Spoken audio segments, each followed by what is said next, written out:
Ocelot said the number of private forces is increasing, and they've modeled themselves after us. They're a far cry from the likes of us. But why? 9 years ago we made enemies of the world as a nuclear-equipped force, independent of ideology or state. Yes. Sooner or later, the real UN would have stepped in. So why are they giving these PFs free rein? That's our fault, too. What do you mean?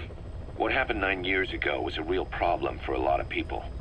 An organization as big as ours, with our facilities, was wiped off the map. Not an easy thing to hide. But if our existence came to light, so would the names of our clients. We had contracts all over, east and west, from superpowers to banana republics, the lot. Our clients denied all association with the likes of us. They had to make sure things didn't blow up on them. But at the same time, they missed us. They really missed us. The demand for armies for hire was as strong as ever. The international community turned a blind eye to what happened to us, despite still needing people who could do our jobs. History couldn't afford to lose us. As soon as we were gone, they needed a replacement. So private forces spread everywhere. And they're all just a phone call away. But still. I know. PFs are totally different from what we envisioned. Nation-states, revolutionaries, terrorists, they have a lot of clients, and Cypher is one of them. Cypher stays anonymous, but I know their work when I see it. In the eyes of those clients, the world's PFs are all just expendable pawns. The clients don't have to worry about losing their own men. Nobody knows they're involved, and PFs are cheap. In short, the world is chewing up soldiers and spitting them out. Even some of the old Mother Base's survivors are still working for PFs. Some guys created their own smaller forces. Others were taken on by emerging PFs. Everybody's gone their separate ways. But none of them are living their dream, because they're not fighting with you. Of course, I tried to headhunt as many of them as I could for Diamond Dogs. It was all a waste of time. They said they weren't interested without you to lead them. But now you're back. And everything's gonna change. We'll unite all private forces under you, transcending nations and economies.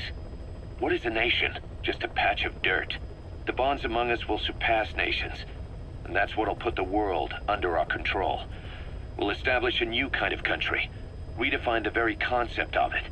Even Cypher will be below us, an extraterritorial federation of military nations. The United States of Force.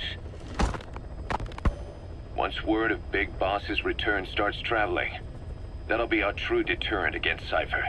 In other words, no one will dare to come gunning for you. How do you figure? Cypher lacks a large-scale fighting force. PFs are the perfect tool for them. But those PFs revere you, the legendary Big Boss. If Cypher killed you now, they wouldn't take it lying down.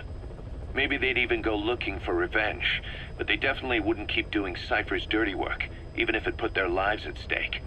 That's why it's no longer a benefit to Cypher to get rid of you.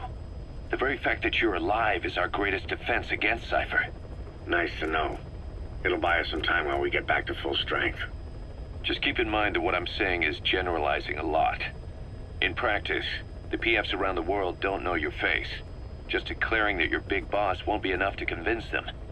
And if they see you as an enemy, they'll come at you with everything they've got. Some hero. That's why you need to bring them back to Mother Base. Show them on your terms that you really are the one and only Big Boss. Once you've proven that, they won't hesitate to join us.